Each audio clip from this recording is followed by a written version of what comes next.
1절에서 12절 말씀, 야고보서 3장 1절에서 12절 말씀입니다.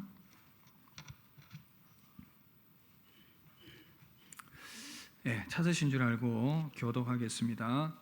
내 형제들아, 너희는 선생된 우리가 더 큰 심판을 받을 줄 알고 선생이 많이 되지 말라. 실수가 많으니 만일 말에 실수가 없는 자라면 곧 온전한 사람이라 능히 온몸도 굴레 씌우리라. 우리가 말들의 입에 재갈을 물리는 것은 우리에게 순종하게 하려고 그 온몸을 제어하는 것이라. 또 배를 보라, 그렇게 크고 광풍에 밀려가는 것들을 지극히 작은 키로서 사공의 뜻대로 운행하나니 이와 같이 혀도 작은 지체로 돼 큰 것을 자랑하도다. 보라, 얼마나 작은 불이 얼마나 많은 나무를 태우는가. 혀는 곧 불이요 불의의 세계라. 혀는 우리 쥐체 중에서 온몸을 더럽히고 삶의 수레바퀴를 불사르나니 그 사르는 것이 지옥불에서 나느니라. 여러 종류의 짐승과 새와 벌레와 바다의 생물은 다 사람이 길들일 수 있고 길들여 왔거니와. 혀는 능히 길들일 사람이 없나니 쉬지 아니하는 악이요 죽이는 독이 가득한 것이라. 이것으로 우리가 주 아버지를 찬송하고 또 이것으로 하나님의 형상대로 지음을 받은 사람을 저주하나니 한 입에서 찬송과 저주가 나오는도다. 내 형제들아, 이것이 마땅하지 아니하리라. 샘이 한 구멍으로 어찌 단물과 쓴물을 내겠느냐. 내 형제들아, 어찌 무화과 나무가 감람 열매를 포도나무가 무화과를 맺겠느냐. 이와 같이 짠물이 단물을 내지 못하느니라. 할렐루야. 야고보서 강해를 계속 이어가겠는데 오늘은 혀를 잘 다스립시다 라는 제목으로 말씀 듣도록 하겠습니다. 여러분, 우리 모두는 말을 합니다.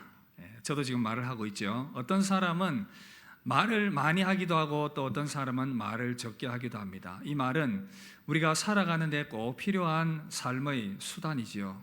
이 말로 사람들의 살아가면서 기쁜 이야기들도 서로 전합니다. 잘된 이야기, 잘된 소식들, 사랑의 이야기들, 좋은 이야기들을 우리 혀로 합니다. 그런가 하면 또 슬프고 가슴 아픈 이야기들도 혀로 말로 전할 수밖에 없습니다.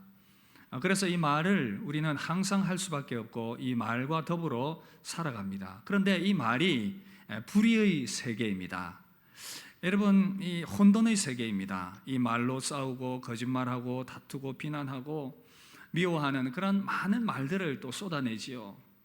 그렇게 많은 말들, 불필요한 말들, 그런 말들을 하고 난 이후에 또 우리가 얼마나 많이 후회를 합니까? 내가 왜 그런 말을 했을까? 왜 그렇게 쓸데없는 말들을 했을까? 그런 후회를 하는 것이 또 우리의 연약한 인생의 모습이 아닌가, 그런 생각을 해보게 됩니다. 말이 참 아름답게 하나님의 뜻을 이루는 도구로 사용되어야 하는데 그렇게 되지 못하게 된 그 이유가 무엇일까? 생각해보니 이 또한 우리 인간의 타락 이후에 죄 때문에 생겨나게 된 그런 현상인 것입니다.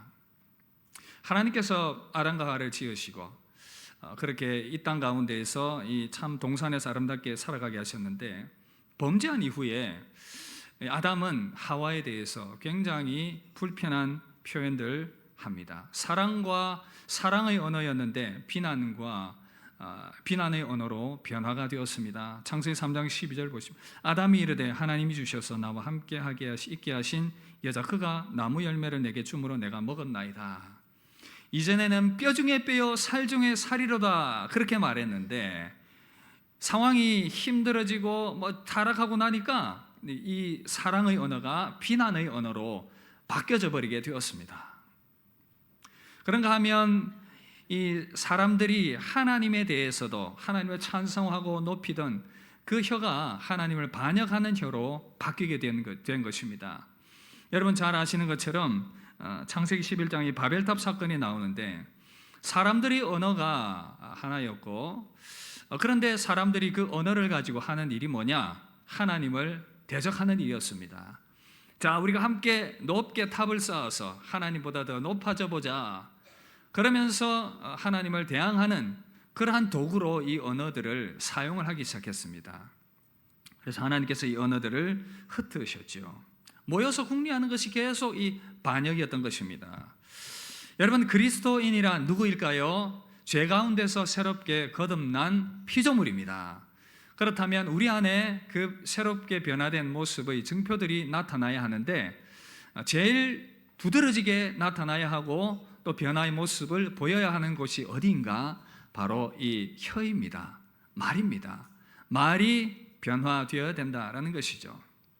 그래서 여러분, 하나님의 백성됨, 새롭게 변화된 그 징표로서 말이 변화되어야 되는데, 우리가 이 말을 어떻게 사용해야 할 것인가? 오늘 야고보서에 보니까 이 변화된 사람은 어떻게 혀를 사용해야 될지 그 중요한 교훈들을 알려주고 있습니다.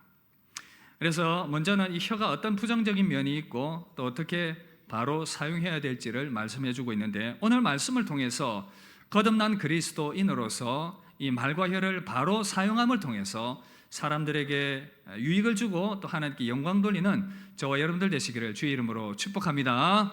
자, 이제 잠이 오려고 하는 사람 있죠? 옆 사람에게 한번 격려합시다. 깨어 말씀을 들읍시다. 지금 이제 이 담임 목사의 말소리가 너무 부드럽고 그래가지고 자장가처럼 들리기 시작하면 이제 꼬집어서 깨워야 하는 것입니다. 자, 여러분, 이 혀의 사용, 먼저 혀는 어떤 부정적인 면이 있다고 말하고 있습니까? 세 가지로 요약을 해서 정리를 할 수 있는데, 이 혀가 긍정적으로 얼마든지 사용될 수 있는데 부정적으로 사용되면 상당히 위험하기 때문에 이 위험성들을 얘기해 주고 있습니다. 먼저 첫 번째는 바로 혀는 길들이기가 어렵다는 것입니다.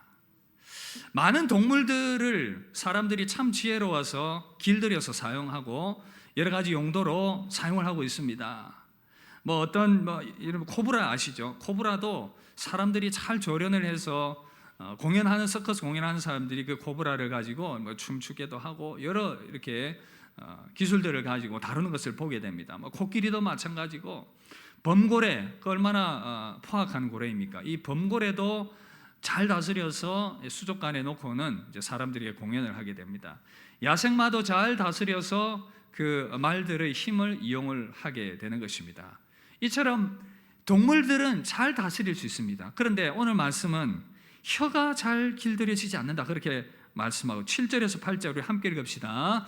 여러 종류의 짐승과 새와 벌레와 바다의 생물은 다 사람이 길들일 수 있고 길들여 왔거니와 혀는 능히 길들일 사람이 없나니 쉬지 않는 악이요 죽이는 독이 가득한 것이라. 여러분, 다른 동물들은 잘 다스릴 수 있는데 혀는 잘 길들여지지 않는다고 말합니다. 혀를 능히 길들일 사람이 없다고 말합니다. 사실 우리가 다 연약하기 때문에 우리 경험치를 두고 생각을 해봐도 공감할 수밖에 없지 않습니까? 아무리 당신 혀를 조심하십시오, 말을 가리사 하십시오, 말이 거칩니다, 말을 순화해야 됩니다, 그렇게 말을 해도 교육이 되지 않습니다. 길들여지지 않기 때문에 어떻다고요? 쉬지 않는 악이라고 말합니다. 어떤 죄는 쉬어가면서 죄를 지을 수도 있어요. 그러면 안 되겠지만, 그러나 혀는 끊임없이 계속되는 이 죄라고 말합니다. 끊임없이 통제되지 않는 그 혀를 통해서 죄가 쏟아져 나오고 있습니다. 여러분, 왜 길들여지지 않겠습니까? 우리의 악한 본성과도 딱 들어맞기 때문입니다. 여러분, 우리 인간의 악한 본성은 무엇입니까? 결국 교만인데, 이 교만의 마음이 혀로 끊임없이 표현됩니다. 그래서 말을 하면 끊임없이 이제 자기를 자랑하는 것입니다.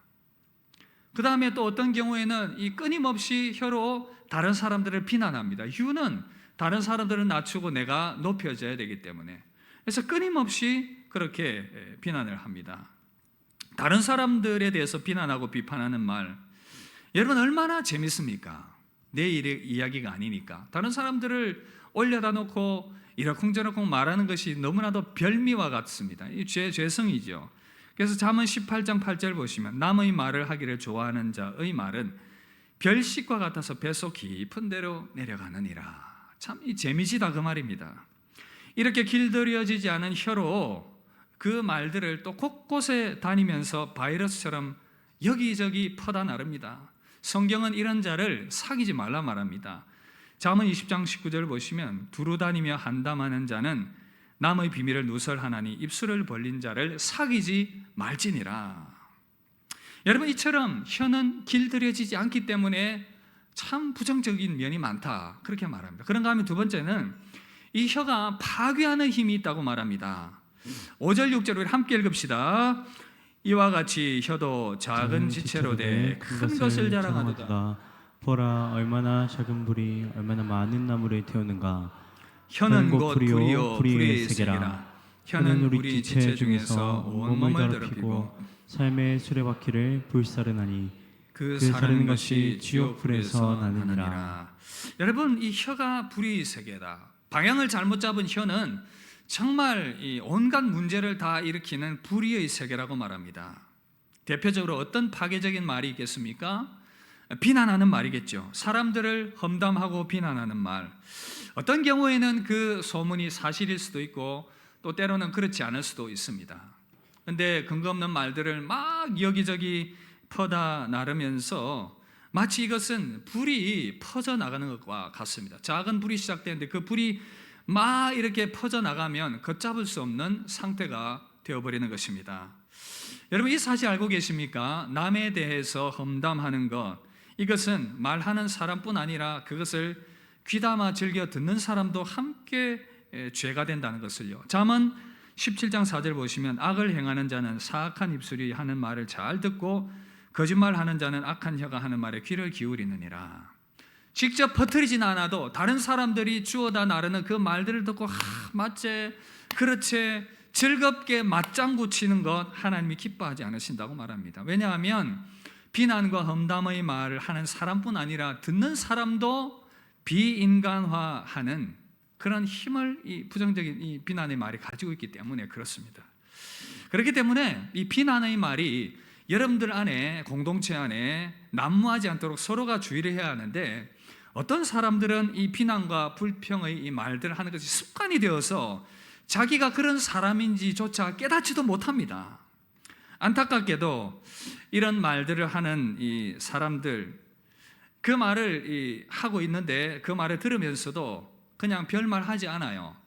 관계가 불편해질까 싶어서 그냥 듣고 있는데, 근데 문제는 이 비난의 말을 하는 사람들이 듣고 있으니까 생각합니다. 아, 다른 사람들도 나와 생각이 같구나, 이렇게 착각을 하는 것입니다. 더 용기를 내어서 막 말을 하게 되는.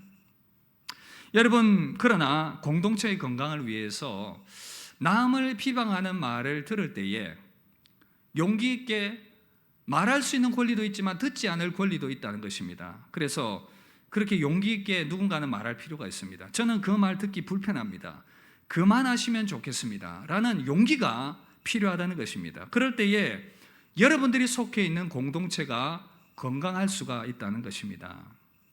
말의 불씨가 불필요하게 흩날려서 공동체를 파괴하지 않도록, 여러분들의 가정과 교회와 직장과 여러 공동체를 파괴하지 않도록 주의를 기울일 필요가 있다는 것입니다. 이 비난과 험담의 말, 파괴적인 말입니다. 그런가 하면 또 부주의한 말도 그렇습니다. 얼마나 많은 경우에 이 부주의한 말 때문에 상처를 받고 고통을 당하는지 모릅니다. 여러분, 우리 교회 얘기는 아닙니다. 어느 집사님이 오랜만에 기도를 좀 해야 되겠다 생각하고 금요 기도회를 가게 되었습니다. 그 집사님과 친분에 있는 권사님이, 그 집사님이 기도하러 오는 거 보니까 너무 반가운 겁니다. 그러면서 이렇게 말합니다. 아이고, 자기 어쩐 일이야, 기도회도 다 오고 기적이다, 기적이랍니다. 여러분, 맞는 말이죠, 그죠? 기도회를 안 오다가 오랜만에 왔으니까. 그러나 이런 말을 들으면 여러분 마음이 어떻겠습니까? 어느 목사님 책에 나오는 한 이야기인데, 어느 젊은 부부가 미국에 유학을 가게 되었습니다. 거기서 참 이 경비가 많이 드니까 아내는 열심히 일을 해서 남편의 학업을 뒷바라지했습니다. 그리고 그 힘든 시간들을 보내고 이제 학위를 받고 한국으로 돌아와서는 이제 길이 잘 풀리게 되었습니다. 대기업에 취직을 했고 여러 많은 이제 돈을 벌고 여러 이제 좋은 일들이 많이 생겨나는 그러한 승승장구하던 어느 날 부부 싸움을 심하게 하게 되었습니다. 화가 난 남편이 아내에게 이런 말을 합니다. 너 같은 거 이제 필요 없어. 여러분, 이 말을 들었을 때에 아내의 마음이 얼마나 힘들었겠습니까? 그렇게 실컷 뒷바라지 했는데 하는 말이 이겁니다. 너 같은 거 이제 필요 없다고. 아내는 이 말이 계속 귓전에서 맴도는 것입니다. 그 마음이 치유가 되지 않았고 그 말로 인해서 계속해서 고통을 당하게 되는, 여러분, 무심코 던진 이 돌 하나가 사람을 죽일 수도 있습니다. 이제 뉴스를 보니까 아파트의 이 문을 고장난 고임돌을 밖으로 던졌는데 누가 맞아서 죽게 되었습니다. 우연히 던진 돌에 누군가는 맞아서 죽게 되는 것입니다. 우연히 던진 그 말 때문에 누군가는 삶이 파괴될 수 있고 삶의 의욕을 잃어버릴 수 있다는 것입니다. 그래서 함부로 부주의하게 하는 말을 주의해야 합니다.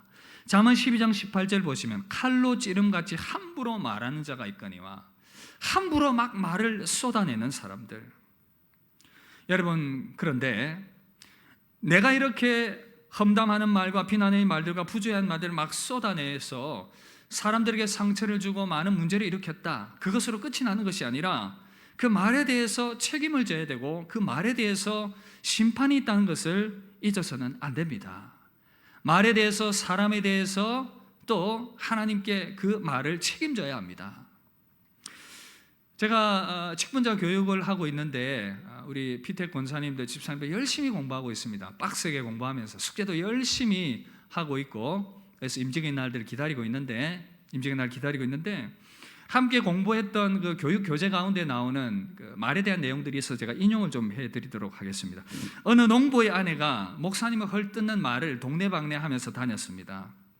이 말이 막 동네에 다 퍼졌습니다.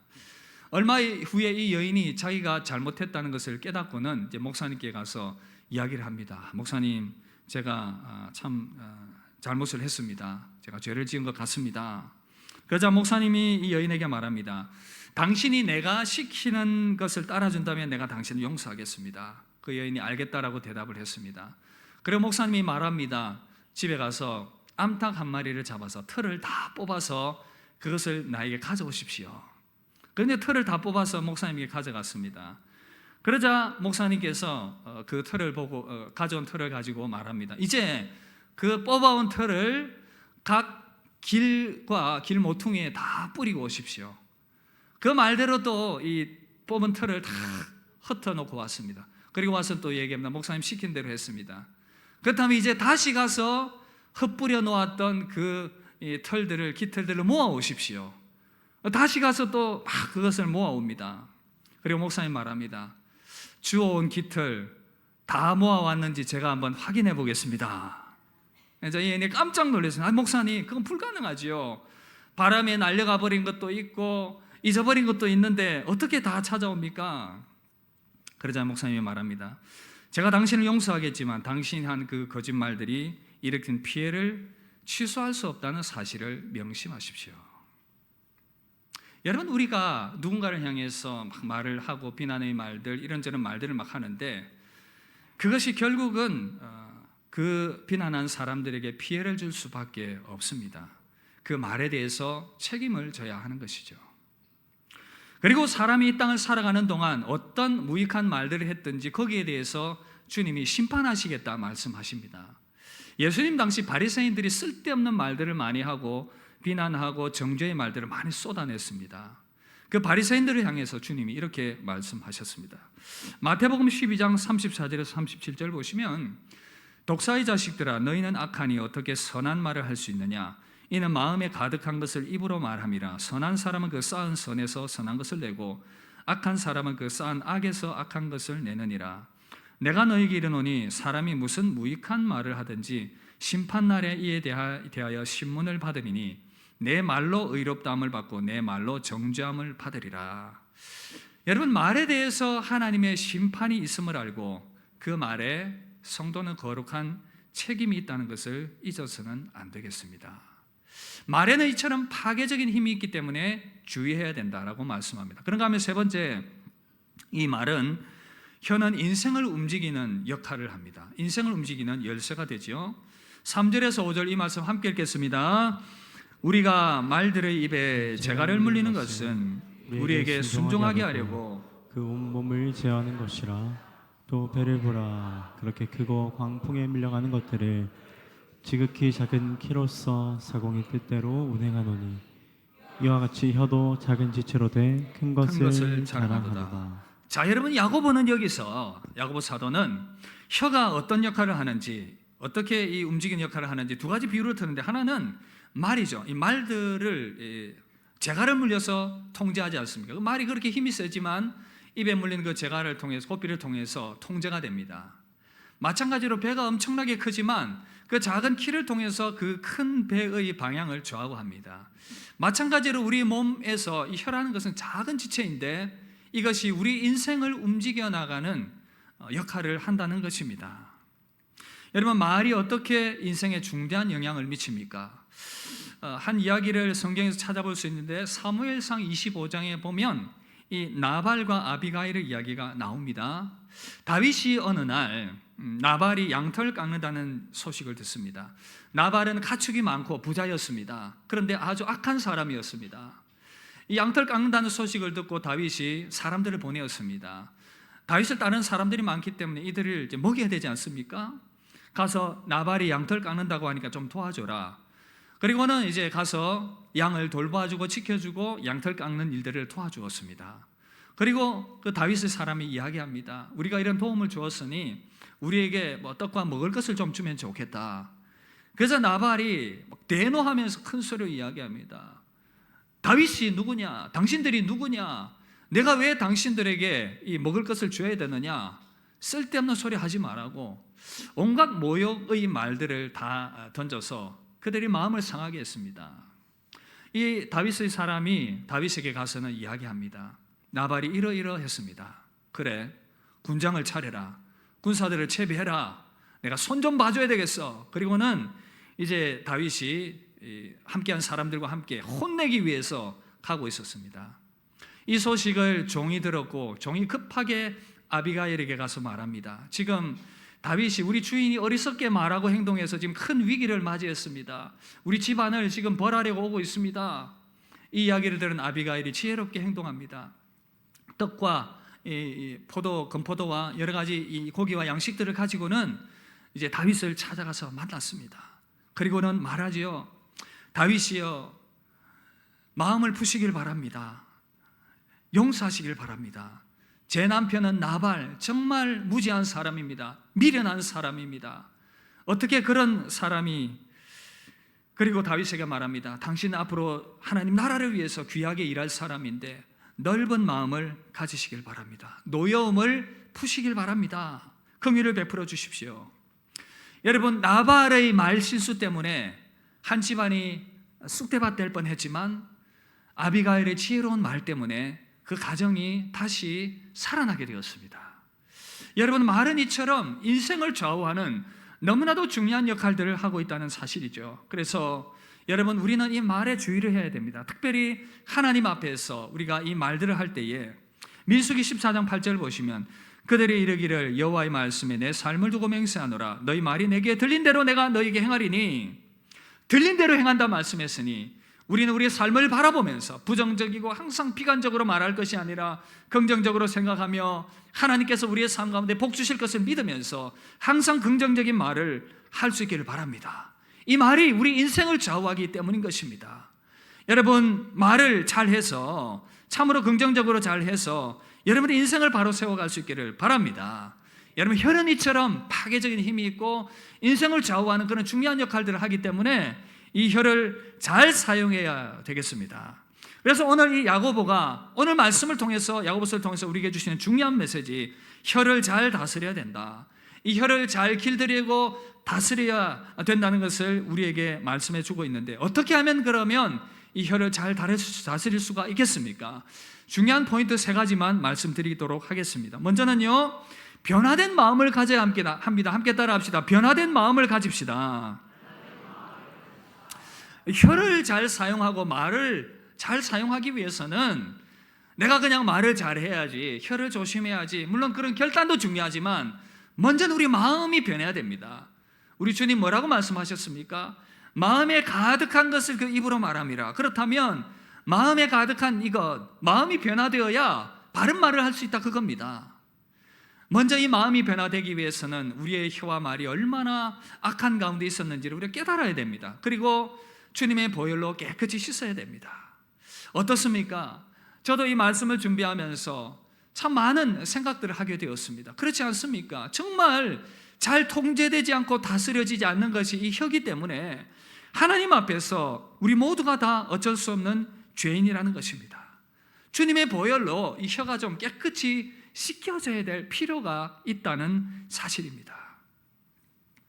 여러분, 이사야 6장에 보면 이사야가 하나님의 성전에 들어갔을 때에 하나님의 임재를 경험하면서 가장 먼저 깨달은 것이 바로 입술의 죄였습니다. 이사야 6장 5절 보시면 화로다 나여 망하게 되었도다. 나는 입술이 부정한 사람이요 나는 입술이 부정한 백성 중에 거주하면서 만군의 여호와이신 왕을 배웠음이로다. 자기가 선지자고 제사장이고 참 나름대로 입이 거룩하다고 생각했는데 하나님의 임재를 경험하고 난 이후에 가장 먼저 깨달아지는 것이 이 혀의 부정함이었습니다. 참 나는 이 혀가 부정한 사람이구나. 혀가 참 지저분한 사람이구나. 이것이 참 두렵고 애석한 일이라고 깨달았습니다. 여러분, 오늘 우리 마음에 이 깨닫는 은혜가 있기를 바랍니다. 이후에 이사야가 입술의 정결함을 경험하게 됩니다. 천사가 부젓가락을 가지고 이 이사야의 혀를 정결하게 합니다. 이후에 선언이 이루어집니다. 물론 환상이죠. 보라, 이것이 내 입에 닿았으니 내 악이 제하여졌고 내 죄가 사하여졌느니라. 사랑하는 여러분, 우리가 참 이 말에 실수가 없으면 온전한 자라고 그랬는데 참 말에 허물이 많은 사람들입니다. 오늘 이 시간 주의 보혈이 저와 여러분들 혀를 정결케 하는, 그래서 우리 마음이 새롭게 되는 은혜가 있기를 주 이름으로 축복합니다. 그렇다면 이 변화되고 정결하게 된 마음으로 우리는 말을 절제해야 됩니다. 이것이 두 번째 포인트입니다. 회개한 그 마음의 변화를 통해서 이제는 말씀의 통제를 받으면서 이 혀를 절제해야 됩니다. 2절 보시면 우리가 다 실수가 많으니 만일 말에 실수가 없는 자라면 곧 온전한 사람이라 능히 온몸도 굴레 씌우리라. 참 우리가 이 말에 실수가 많기 때문에 우리에게 필요한 것은 이 말을 절제하는 것입니다. 잠언 10장 19절 보시면 말이 많으면 허물을 면하기 어려우나 그 입술을 제어하는 자가 지혜가 있느니라. 여러분, 그렇다면 우리는 어떻게 이 말을 절제할 수 있겠습니까? 두 가지를 말씀드리고 싶은데, 먼저는요, 우리 말을 들으시는 하나님께서 우리 말을 지켜보고 계시다는 것, 듣고 계시다는 것을, 이것을 생각해야 됩니다. 전도서 5장 2절 보시면 너는 하나님 앞에서 함부로 입을 열지 말며 급한 마음으로 말을 내지 말라. 하나님은 하늘에 계시고 너는 땅에 있음이니라. 그런즉 마땅히 말을 적게 할 것이라. 불필요한 말들을 많이 하면 그만큼 실수가 많기 때문에 불필요한 말들을 줄여라. 그리고 또 말을 절제하기 위해서 말에 소금을 치라고 말합니다. 골로새서 4장 6절 보시면 너희 말을 항상 은혜 가운데서 소금으로 고르게 함같이 하라. 그리하면 각 사람에게 마땅히 대답할 것을 알리라. 우리가 음식에다 소금을 칩니다. 이유가 뭐지요? 맛을 내기 위함이죠. 그래서 우리가 이 음식에 소금을 쳐서 맛을 내는데, 우리 말에 소금을 친다는 것은 말에 참으로 말을 적절하게 지혜롭게 잘해서 그 말이 우리 인생에 정말 소금과 같이 맛을 낼 수 있는 그런 도구가 되라는 그런 의미겠지요. 그리고 또 음식에다가 뭐 김치를 할 때, 절일 때 소금을 붓지 않습니까? 그만큼 이 말을 소금에 절이듯이 절제하는 그러한 모습들이 필요하다는 것입니다. 그래서 여러분, 우리에게 이런 기도가 필요하겠습니다. 시편 141편 3절, 우리 이 말씀을 함께 읽도록 하겠습니다. 시작. 여호와여 파수꾼을 세우시고 내 입술의 문을 지키소서. 우리 옆 사람에게 한번 격려합시다. 우리 입술에 파수꾼을 세웁시다. 여러분, 그래서 우리의 말을 변화된 마음으로 절제할 수 있기를 바랍니다. 그런 다음에 세 번째, 말씀 안에 거해야 합니다. 함께 따라합시다. 말씀 안에 거합시다. 혀를 잘 다스리기 위해서 계속해서 말씀 안에 거해야 합니다. 나의 혀가 하나님의 혀로부터 나오는 그 말씀에 의해 통제가 되어야 한다는 것입니다. 그 하나님의 말씀으로 우리의 혀가 계속해서 깨끗해져야 됩니다. 변화된 마음으로 귀를 열고 하나님의 말씀을 거듭 듣고 마음을 새롭게 할 때에 우리 말도 계속 변화되게 됩니다. 우리 입의 말이 아니라 하나님의 입에서 나오는 그 말씀이 점점 더 나를 강하게 지배할 때에 나의 혀의 말도 그 하나님의 말씀에 의해서 통제가 되어서 하나님의 말씀이 우리의 혀를 통해서 나오게 된다는 사실입니다. 혀의 회개를 경험한 이사야 선지자, 제가 조금 전에 말씀드렸던 것처럼 이사야는 하나님의 성전에서 그의 혀를 정결케 하신 하나님의 은혜를 경험했습니다. 나중에 그가 어떻게 변화되었는가? 하나님의 그 혀의 말씀이 자기의 혀에 머물러서 이 말씀으로 다른 사람들을 살리고 다른 사람들을 변화시키는 그런 도구가 되기를 바랍니다. 그런 간절한 소원을 마음에 품었습니다. 이사야 50장 4절 이 말씀 함께 읽겠습니다. 주 여호와께서 학자의 혀를 내게 주사 나로 곰핍한 자를 말로 어떻게 도와줄 줄을 알게 하시고 아침마다 깨우치시되 나의 귀를 깨우치사 학자같이 알아듣게 하시도다. 주 여호와께서 나의 귀를 여셨으므로. 여러분, 이 학자의 혀란 하나님의 말씀을 배운 자의 혀를 말합니다. 하나님의 말씀을 배운 자의 혀, 하나님과 인격적 관계 가운데서 하나님의 말씀을 듣고 하나님의 혀로부터 나오는 그 하나님의 말씀을 듣고 그것을 내면화하여서 그것을 나의 혀를 통해서 가르치는 자. 여러분이 학자의 혀를 가지면 하나님의 말씀으로 그분이 주신 그 마음을 품게 되고 참으로 세상에 고통당하고 낙심당하고 곰핍한 자를 도와줄 줄 알게 됩니다. 주 여호와께서 학자의 혀를 내게 주사 나로 곰핍한 자를 말로 어떻게 도와줄 줄 알게 하시고 하나님이 주신 그 말씀이 나의 혀에 머물면서 그 혀의 말로 영적으로 고난당하고 인생의 소망을 잃어버린 자들에게 위로하고 격려하고 복음이 필요한 자에게 생명의 말씀을 나누어주는 그러한 사람이 되기를 원합니다. 이사야가 그렇게 소망하며 하나님께 기도했습니다. 사랑하는 성도 여러분, 저와 여러분들의 마음도 이와 동일하기를 소망합니다. 주님께서 우리에게 학자의 혀를 주시기를, 학자처럼 알아듣게 하시기를, 우리의 귀를 열고 마음을 열어서 하나님의 말씀, 하나님의 혀로 나오는 그 말씀을 듣고 그것을 내면화해서 그것이 나의 혀의 말이 되어서 다른 사람들을 살리는 그러한 말씀, 그러한 말을 전하는 그러한 생명을 나누는 사람들이 되면 얼마나 좋겠습니까? 낙심당하고 절망당한 자들에게 그래서 우리 혀의 말을 통해서 죽어가는 사람을 살리고 새 소망을 안겨다주는 그런 아름다운 믿음의 도구로 믿음의 그 은혜의 혀로 저와 여러분들이 쓰임받게 되기를 주님의 이름으로 축복합니다.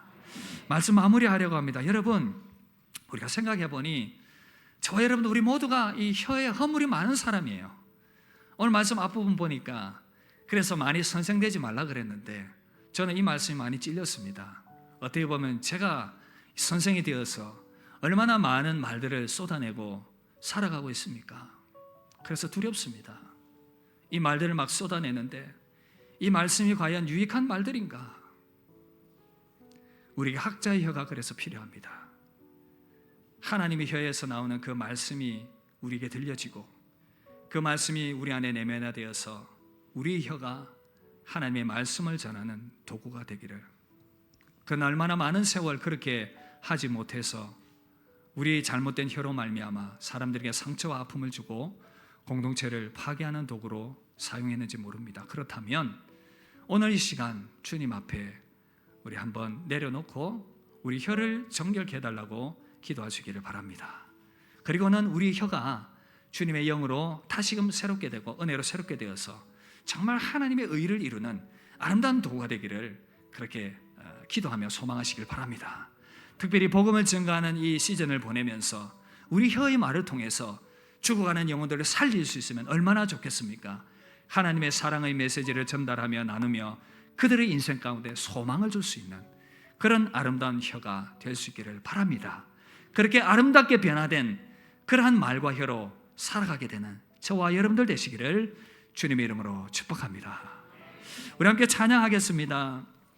주님, 우리는 참 부족합니다. 그러나 우리를 새롭게 하실 주님을 믿습니다. 우리 그 고백 가지고 함께 찬양하고 우리 합심해서 한번 기도하도록 하겠습니다. 주여, 우린 연약합니다. 우린 오늘을 힘겨워합니다. 주 뜻 이루며 살기에 부족합니다. 우린 연약합니다. 우린 연약합니다. 주님, 우린 참 너무나도 자주 넘어집니다. 주여, 우리는 너무나도 많은 말로 참으로 넘어지고 실수를 합니다. 오늘 하루 또 실수합니다. 주의 긍휼을 구하는 죄인인 우린 주만 바라봅니다. 주만 바라봅니다. 한없는 주님의 은혜, 한없는 주님의 은혜, 온 세상 위에 넘칩니다.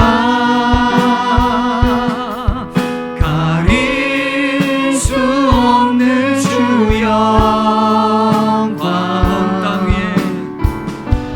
온 땅 위에 충만합니다. 주님만이 길이오니. 주님, 우린 그 길 따라갑니다. 우리 그 길 따라갑니다. 그날에 우리를 이루 주님은 완전합니다. 주는 완전합니다. 여러분, 이 시간 합심해서 한번 기도하길 원합니다. 우리 주님은 알고 계십니다. 오늘도 말씀을 통해서 그 말에 허물이 없는 자면 완전한 자라고 말했는데 우리 인생이 이 말과 실수의 허물투성이입니다. 그러나 주님 은혜로 말미암아 우리 가운데 소망이 있음을 믿습니다. 우리 다시 한번 우리 마음을 새롭게 하길 원합니다. 우리 연약함을 주께 고백하며 우리 혀를 주님께서 새롭게 하여 주시기를 기도하며 나아갑시다. 그리고 우리 혀가 참으로 하나님의 의를 이루는 하나님의 생명을 전하는 도구가 되게 하여 주옵소서. 우리 가운데 주여 학자의 혀를 주시옵소서. 말씀을 깨닫게 하여 주옵시며 그 말씀이 나의 혀에 주어지고 그 하나님의 말씀을 세상을 향하여 전하며 마음이 곰핍하고 위로한 자들을, 고통당하는 자들을 위로하며 참으로 절망 가운데 있는 자들에게 소망을 주는, 다른 사람을 살리는, 가족을 살리고 이웃을 살리고 주변 사람들을 살리는 그 생명의 혀가 되게 하여 주시옵소서. 우리 합심해서 한 목소리로 기도하며 나아가도록 하겠습니다. 기도하겠습니다. 살아계신